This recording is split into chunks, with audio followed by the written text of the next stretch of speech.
Exhibit A. Gabriel Brown. The forgotten birthday. He wasn't angry. He wasn't rebellious. He was heartbroken. The moment still haunts the Sister Wives fandom. Gabe sitting in front of the camera, eyes hollow, voice trembling, recounting a phone call that changed everything. It was his birthday. His father called, not to celebrate, not to check in, but to interrogate him about exposure to a virus. And when Gabe softly said, "Dad, it's my birthday," the silence that followed was worse than any argument. Cody forgot. No apology. No acknowledgement. Just excuses. In that single moment, the illusion shattered. Cody wasn't a father anymore. He was an enforcer. His sons weren't family. They were liabilities. And the disease eating away at the Brown family wasn't COVID, it was control. Exhibit B. Garrison Brown. The driveway showdown. If Gabriel's pain was sudden heartbreak, Garrison's was slow decay, the exhaustion of a son trying to earn approval from a father who only saw defiance. Garrison wasn't reckless. He was a soldier, literally serving his state in the National Guard. A young man saving for his first home, building his own future. Everything a father should be proud of. But to Cody, responsibility looked like rebellion. When Garrison didn't bow to his father's scene, a moment now burned into Sister Wives history, was not a conversation. It was a public execution of trust. Cody didn't speak like a father. He barked like a general at his troops, his voice trembling with anger and self-pity. The crime? Independence. The verdict? Exile. Impossible COVID restrictions. The confrontation turned explosive. That driveway. And when the shouting stopped, something eternal had broken. Exhibit C. The rules that were never about safety. Cody claimed it was all about protecting the family. But insiders, people who were there during filming, tell a different story. The so-called COVID protocols weren't health measures. They were loyalty tests. He demanded his adult sons cut off friends, girlfriends, even basic human contact, while he moved freely between homes, especially Robyn's. The pandemic became his alibi. The rules became his weapon. Every time Gabe or Garrison pushed back, it gave Cody the perfect excuse. "See? I can't visit Janelle's house. The boys are reckless. It's not safe." The rules didn't protect his family. They imprisoned them. A wall not to keep danger out, but to keep love away. Exhibit D. Disrespect toward Janelle. The ultimate betrayal. A father's greatest duty is to show his sons how a man treats a woman, especially their mother.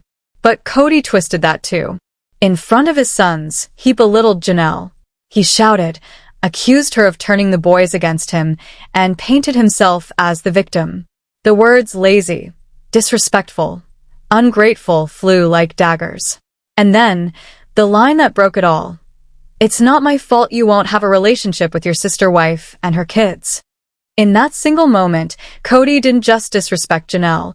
He declared war on his own blood. Because when you attack a mother, you force her sons to choose sides. And Cody's sons chose truth. By the end, Cody stood surrounded not by love, but by silence, the echoing emptiness left behind when authority replaces affection. Gabe's tears, Garrison's frustration, Janelle's heartbreak. Each was a piece of testimony in a trial he was too blind to see. The court of public opinion has already spoken. And the judgment is clear. Cody Brown may still call himself a father, but in the hearts of the sons he lost, that title is gone forever. This was never a pandemic story. It was a power story. And in his obsession to control every detail of his family, Cody lost the one thing he couldn't replace, the love of his children. If you felt that, hit the like button, subscribe, and stay tuned. Because in the next episode, we'll uncover how Cody's crumbling relationship with his sons exposed deeper secrets, ones that Robyn never wanted the world to see. Tonight, we turn the camera toward the man himself, Cody Brown, the patriarch, the self-proclaimed head of the Brown family, the defendant standing alone before the court of fatherhood. Up to this point, we've heard the testimony of the sons, Gabriel and Garrison, their heartbreak, their pain, their truth. But now we ask the critical question, what is Cody's defense? How does a man justify the emotional wreckage of his own making? The answer, as we'll see, isn't noble. It isn't rooted in love or remorse or even misunderstanding. It's rooted in one word, ego. The loyalty of sons, the strength of a mother to obey their father. Gabe and Garrison would have had to betray their mother. They would have had to stand by silently while Cody berated the very woman who had been their foundation, the one who showed up, fed them, supported them, and loved them without condition. Their refusal to do that wasn't rebellion. It was honor. It wasn't disrespect. It was loyalty to the only parent who had earned it. They chose their mother not because she turned them against their father, but because she stood beside them when he turned away. Cody's plea. They disrespected me. When faced with the mountain of evidence, Cody Brown's plea comes down to one hollow refrain. They disrespected me. Not I failed them. Not I should have listened. Just, they disrespected me. In Cody's world, that is the ultimate crime. It's not about the well-being of his children. It's not about love, healing, or unity. It's about obedience. He mistakes fear for respect, silence for loyalty, control for love. And in that confusion lies the heart of his downfall. The patriarch's fallacy. Let's dissect the defense. Cody Brown believes that as the patriarch, his word is law. My house, my rules, he declares over and over again. But the truth he refuses to face is that those houses he speaks of are no longer one family. They are separate homes, separate hearts, each ruled by its own rhythm and reality. Janelle's household was filled with adults, young men with jobs, classes, lives. They weren't children waiting for permission to breathe.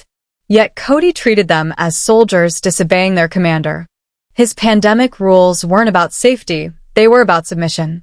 They weren't family guidelines, they were decrees. He wasn't protecting the family. He was protecting his access to one home, Robyn's.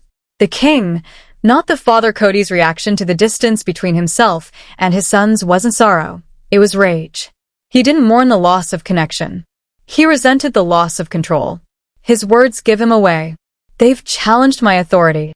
They've turned against me. They've disrespected me. That's not the language of a father. That's the language of a ruler whose subjects have dared to disobey. A real father listens. He seeks to understand. He tries to bridge the divide. Cody, instead, doubled down, demanding apologies, demanding obedience, demanding that everyone bow before his wounded pride. The blame game, and when his authority failed to restore control, Cody turned to his next offense, deflection. He blamed Janelle. He blamed Gabriel. He blamed Garrison. They pushed me away, he said. They can call me if they want to talk. But let's examine that for what it is. Emotional manipulation. He was the one who stopped calling. He was the one who set the ultimatum. Your social life or me. He was the one who forgot his son's birthday. Then, after burning the bridge, he stood at the edge of the ashes and said, "See? They left me." It's a classic pattern. Create the crisis, then play the victim of it. Cody didn't lose his sons because they were disrespectful. He lost them because they finally stopped tolerating being disrespected. The shadow of Robyn, but there's a deeper truth hiding beneath his defense. Every rule, every rant, every justification leads back to one person, Robyn. In Cody's mind, to question his rules is to attack her. To disobey him is to disrespect her. He shields Robyn like a fortress, turning every family conflict into a crusade to protect her image. He once said, "They're blaming my wife for what's going on." But what's really happening is that he's using her as a shield and a justification. Every time he punishes a child, every time he distances himself from Janelle or Christine, he tells himself he's defending Robyn's peace. But in truth, he's defending his own choices, his own guilt. Because somewhere deep down, Cody knows he abandoned the rest of his family. He knows he failed the very principles he once preached. And instead of facing that truth, he projects it outward, turning his sons into the villains of a story where he is always the misunderstood hero. The man in denial. This isn't the defense of a loving father. It's the desperate monologue of a man in denial, a man who built his identity on power and cannot survive without it. He speaks like a victim, but acts like an executioner. He claims to be disrespected, but refuses to show respect. He demands loyalty, but gives none in return. Cody Brown stands before the court of fatherhood not as a protector, but as the architect of his own ruin. A man who traded empathy for authority and family for control. The verdict. The evidence is overwhelming. The defense is hollow. And the truth, unavoidable. Cody Brown wasn't disrespected. He was disobeyed. And he cannot tell the difference. In his quest to be feared, he forgot how to be loved. In his obsession to be obeyed, he forgot how to be a father. And when his sons refused to kneel, that's when he lost them forever. The court of fatherhood finds the defendant guilty, not of breaking the rules, but of breaking the hearts of his own children. And as we move forward, the next chapter will expose the unspoken alliance, how Robyn's quiet influence and Cody's denial merged into a force that destroyed everything they once claimed was sacred. Stay tuned, because the story is far from over. The courtroom was silent. You could hear the faint shuffle of papers, the weight of years pressing down on every soul in that room. Because today, this wasn't just a trial about a father's choices. It was a reckoning. The case of Cody Brown versus fatherhood itself. It's been whispered for years. Rumors that during the height of the family's collapse, Cody made his sons an unthinkable offer. He'd help Garrison with a down payment for a home. He'd pay Gabe's tuition. But only if they apologized. Not just to him but to Robyn. Think about that. Not an apology born of love, but a demand born of control. A father using his own children's future as a bargaining chip to defend his pride. If this is true, it's not just neglect. It's coercion. It's the kind of control that doesn't just silence rebellion, it kills it. Because what Cody did wasn't about protecting the family. It was about punishing anyone who dared to think for themselves. The pandemic didn't break the Brown family. It revealed it. Before COVID, they could still pretend to be one big, complicated but united clan. Cody moved from house to house, the self-proclaimed patriarch holding it all together. But when the world shut down, the illusion shattered. Suddenly, Cody had to pick a home. And he chose Robyn's. That wasn't protection. That was allegiance. He wasn't shielding the family from a virus. He was shielding himself from accountability. Inside Robyn's home, Cody found a new version of himself, one no longer questioned, no longer challenged. But outside, the sons he'd once raised as boys were becoming men. Independent, strong, unafraid to speak. And to Cody, that wasn't growth. That was rebellion. Because Cody Brown's greatest weakness isn't anger, it's fragility.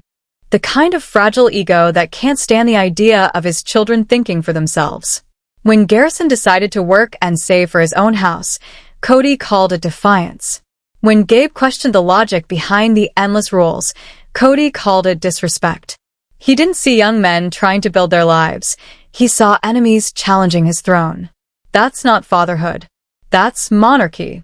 And as the evidence was laid before this court, the hypocrisy became undeniable. While Cody demanded that Janelle's sons isolate like monks, he and Robyn were living under a different set of rules. They had a nanny coming in and out of the house, the same house he claimed was too sacred to risk outside contact. The hypocrisy was explosive. It proved that his rules were never about safety, they were about power. He demanded sacrifice from others while refusing it himself. He didn't lead like a patriarch. He ruled like a tyrant. And that hypocrisy? It was the final crack in his crown. Because once his sons saw through him, once Janelle saw through him, there was no going back. The king, as the court now declares, had no clothes. Let's examine the ultimate betrayal. Cody didn't just alienate his sons, he replaced them. While Gabe sat crying alone on his birthday, Cody was reportedly inside Robyn's home, doting on Dayton, the obedient son who never challenged him. Dayton became the model of loyalty, the son who didn't question, didn't resist. And Cody rewarded him for it. He built his bond with Robyn's children not as an act of love, but as a strategy. Every time he praised Dayton, he was condemning Gabe and Garrison. Every smile toward one son was a silent punishment toward the others. He wasn't raising sons anymore. He was cultivating followers. And when Solomon was born, Cody found the perfect audience, a child too young to question, too small to threaten his authority. Around Solomon, Cody became soft, patient, gentle. But to his older sons, that same tenderness became a weapon. It was emotional blackmail, a demonstration of what love looked like, held just out of reach. Every laugh, every hug given to Solomon said the same thing. You could have this too, if only you obeyed. Insiders have said Cody defended this favoritism by claiming the younger kids needed him more. But that's not truth. That's cowardice disguised as compassion. A son's need for his father doesn't fade when he turns 18. It only changes. What Gabe and Garrison needed wasn't money or permission, it was pride, guidance, a father's love that didn't come with conditions. But Cody couldn't evolve. He couldn't accept sons who stood on their own. He wanted obedience, not respect. He wanted control, not connection. And so, when they finally stood up to him, he flipped the script. He claimed they rejected him. Classic Darvo: deny, attack, reverse victim and offender. He denied responsibility. He attacked their character. Then he painted himself as the wounded father, abandoned by ungrateful children. But the truth stood firm. It wasn't the sons who broke the family. It was Cody who held the knife. He forced his sons to choose their freedom or his love. And when they chose freedom, he called it betrayal. But the real betrayal was his own. He abandoned his promise as a father. He chose comfort over courage. He chose Robyn's quiet compliance over Janelle's honest strength. He chose to be king in a small house rather than a father in a big one. And for that, the verdict is clear. In the court of fatherhood, Cody Brown is found guilty. Guilty of abandonment. Guilty of emotional manipulation. Guilty of placing ego over empathy. Guilty of betraying the very children who once looked to him as their protector. His sentence? Not years. Not fines. Something far worse. A lifetime of loss. He has forfeited the one thing no man can ever buy back, his legacy. He will not be the wise elder at their weddings. He will not hold his grandchildren. He will watch from a distance as the family he tried to control builds a stronger one without him. Because the crown he fought so hard to keep now lies shattered at Janelle's feet. Her victory isn't born of vengeance, it's born of love. While Cody demanded obedience, she nurtured independence. While he ruled through fear, she led through faith. And in the end, it's her sons, not his pride, that carry the Brown family name with honor. Janelle didn't need a throne to lead. She earned it through quiet resilience, through strength, through love that never asked for repayment. She is the matriarch now, the keeper of the flame. Her sons will protect her, cherish her, and carry her name with pride.